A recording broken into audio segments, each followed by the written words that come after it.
Quelque chose de bien plus important que la hausse des prix du pétrole est en train de se produire en ce moment, et la plupart des gens continuent de l'interpréter de la mauvaise manière.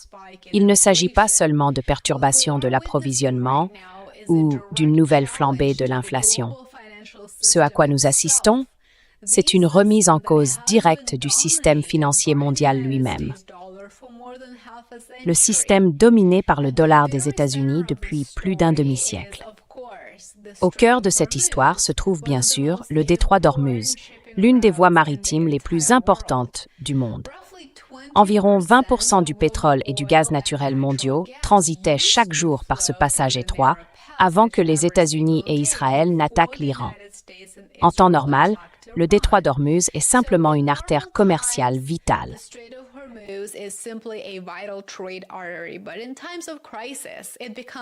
Mais en période de crise, cela devient quelque chose de bien plus puissant. Cela devient un levier. Car celui qui contrôle Ormuz n'influence pas seulement l'approvisionnement en pétrole. Il influence l'ensemble de l'économie mondiale.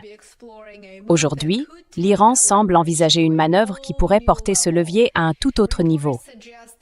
Des rapports suggèrent que Téhéran pourrait autoriser un passage limité des pétroliers par Ormuz, mais uniquement si ces transactions pétrolières sont réglées en yuan chinois plutôt qu'en dollars américains.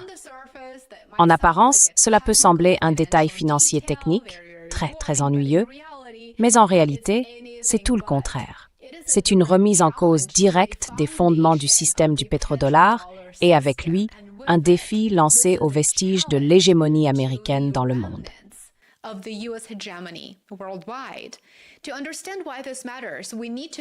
Pour comprendre pourquoi cela est important, il faut remonter aux années 1970 et je promets de ne pas trop vous ennuyer. Après l'effondrement du système de Bretton Woods, le président Richard Nixon mit fin à la convertibilité du dollar en or. Nous le savons. Peu après, les États-Unis, avec le soutien déterminant du célèbre Henry Kissinger, conclurent un accord stratégique avec l'Arabie saoudite. L'accord prévoyait que le pétrole serait fixé et vendu exclusivement en dollars américains. Et en échange, les États-Unis garantiraient la sécurité des Saoudiens. Cet arrangement créa un cycle puissant. Chaque pays avait besoin de dollars pour acheter de l'énergie, ce qui assura une demande mondiale constante pour la monnaie et consolida la domination financière américaine.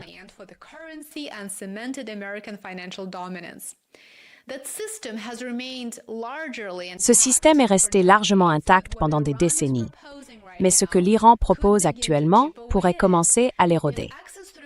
Si l'accès par le détroit d'Ormuz est lié à des transactions en yuan, alors le contrôle d'un point d'étranglement physique est utilisé pour influencer la monnaie du commerce énergétique mondial. Et c'est une étape remarquable que Téhéran pourrait franchir. Il s'agit d'un changement majeur. Cela transforme la géographie en pouvoir monétaire. L'Iran a des motivations claires pour entreprendre cette démarche et il serait tout à fait logique qu'il le fasse. Le premier facteur qui pousse cette initiative est bien sûr les sanctions américaines. Les sanctions américaines sont relativement efficaces parce qu'elles servent à isoler l'Iran et elles le sont non pas en raison d'une pression militaire ou politique, mais à cause du rôle central du dollar dans la finance mondiale.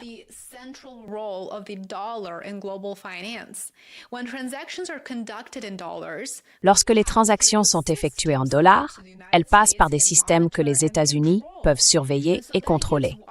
Cela donne à Washington la capacité de bloquer, geler ou sanctionner une activité financière.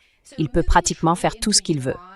Ainsi, déplacer les échanges vers le yuan n'élimine pas les sanctions, mais peut en affaiblir la portée. Il existe également un autre facteur incitatif, la relation de l'Iran avec la Chine. Malgré les sanctions occidentales, qui, je le rappelle, ne relèvent pas du cadre du droit international et ne constituent donc pas du droit international, la Chine est restée le principal client pétrolier de l'Iran. Elle a continué à importer des volumes importants, même sous pression.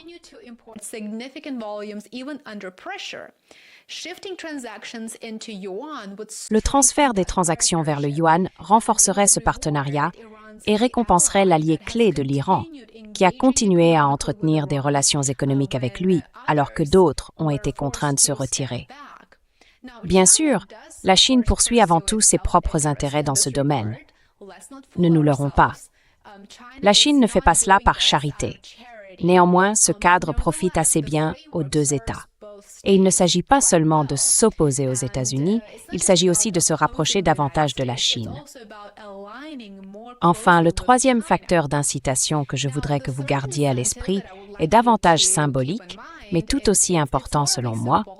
Il s'agit de remettre en question la domination même du pétrodollar.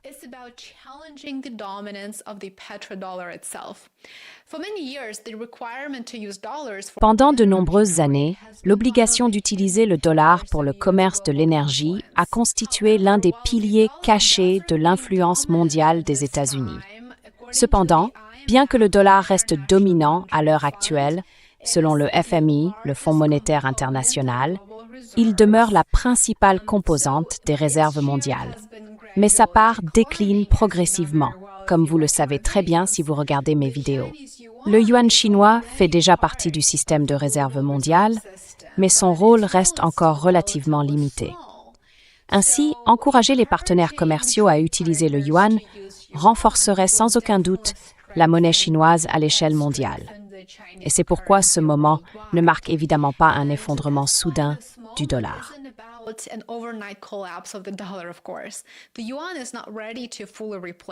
Le yuan n'est absolument pas prêt à le remplacer complètement à ce stade. Le système financier chinois est moins ouvert et des contrôles de capitaux demeurent en place, bien sûr. De nombreux pays continuent de faire confiance à la profondeur et à la stabilité des marchés américains, malgré tout ce qui se passe depuis des mois. Même les pays qui souhaitent des alternatives restent prudents quant à un changement trop rapide, car cela pourrait en réalité nuire à leurs économies. Mais les tendances comptent, et nous assistons à un basculement impossible à ignorer. C'est un changement complet du système financier mondial qui commence à émerger, et il est très fort. La tendance est très claire.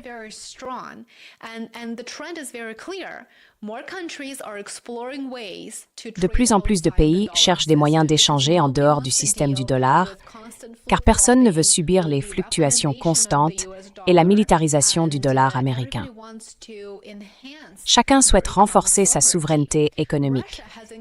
La Russie vend de plus en plus d'énergie à la Chine en yuan et l'Inde a également expérimenté des plateformes de règlement alternatives. Les pays des BRICS discutent activement de nouveaux cadres financiers visant à réduire leur dépendance au dollar. Ainsi, ce que fait l'Iran ne crée pas cette tendance. Cela l'accélère. Tout cela se déroule bien sûr sur fond de tensions géopolitiques croissantes. Le conflit entre les États-Unis et Israël impliquant l'Iran a déjà perturbé l'activité au Moyen-Orient et dans la région.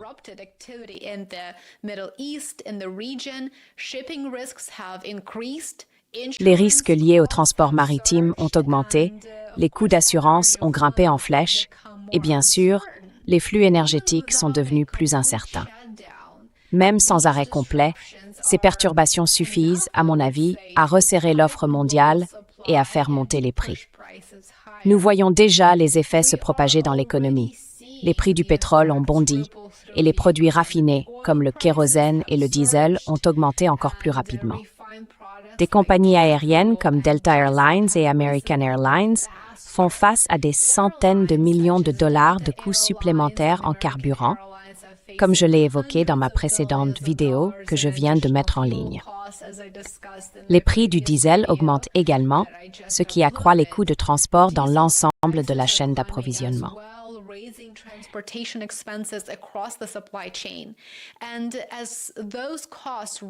Et à mesure que ces coûts augmentent, ils sont répercutés sur les consommateurs, alimentant une inflation plus large. Mais au-delà de l'impact économique immédiat, quelque chose de plus profond est en train de se produire. Le système mondial qui a défini les dernières décennies est mis à l'épreuve. Il se fissure, il s'effondre. Depuis des années, la puissance des États-Unis repose non seulement sur la force militaire, mais aussi sur la domination financière, sur le contrôle de la monnaie, des paiements et de l'infrastructure du commerce mondial. Eh bien, ce système est désormais remis en cause. il est démantelé de plusieurs côtés à la fois. La question essentielle n'est pas de savoir si le pétrodollar va disparaître du jour au lendemain. Ce ne sera pas le cas.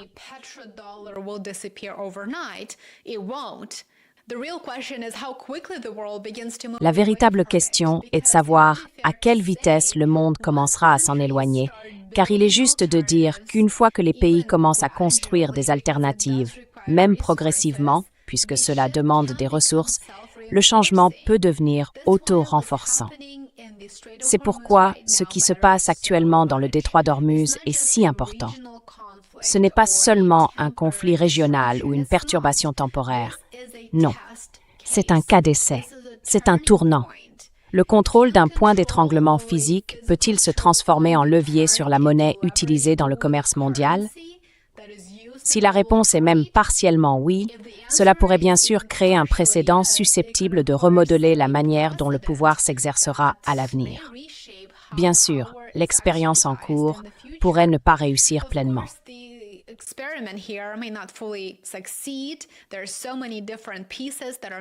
Il y a en permanence de nombreux éléments qui évoluent simultanément.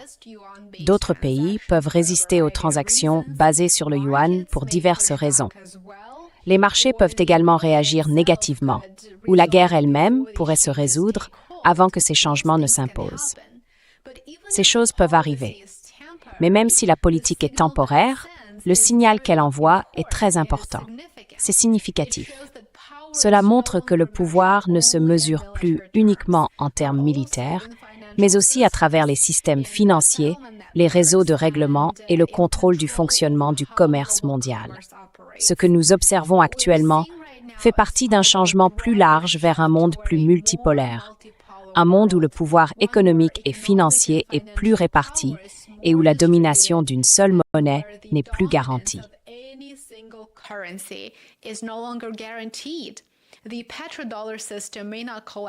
Le système du pétrodollar ne s'effondrera peut-être pas du jour au lendemain, comme je l'ai mentionné plus tôt dans cette vidéo, mais il n'est plus incontesté. En réalité, il est en train de s'effondrer. Et c'est là la véritable histoire, à mon avis. Il ne s'agit pas seulement de pétrole ou même de guerre. Il s'agit de l'avenir du système financier mondial et de l'équilibre des pouvoirs qui l'accompagnent. Merci beaucoup d'avoir regardé. J'apprécie votre présence ici. Merci d'aimer, de vous abonner et de partager la vidéo. Rejoignez-moi sur Substack et Patreon. J'aimerais beaucoup vous y retrouver. Passez une excellente journée et à très bientôt. Au revoir pour l'instant. And I will see you back here soon. Bye for now.